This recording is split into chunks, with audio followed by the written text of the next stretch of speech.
Macau nandito na Airport to kami, Grand Lisboa nakikita na bus. po kami ng Kuya Mark sa Macau at mag-iba po kami ng aeroplano. Ang sasakyan niyo po papunta ng Grand Lisboa, kung pupunta po kayo ng Grand Lisboa, ang sasakyan niyo pong bus ay MT1. MT1. MT1 po ang sasakyan niyo. Ito po, dito po sa may dulo. Sa may dulo po ng park. Ayan, ang MT1. Tapos, Yan ang Macau. pwede yan ng Hong Kong, pwede din.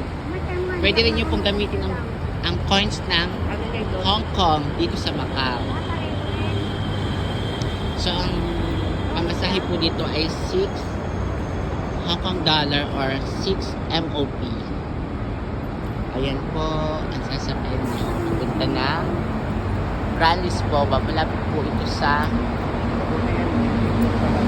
San Malo din po. Okay po, see you later ulit. Itutulak ko po sa inyo mamaya ang pagsakay papunta ng Hong Kong. Bus going to Hong Kong. Ano po ang sasakyan nyo mamaya papunta ng Hong Kong. Sige po, bye-bye po.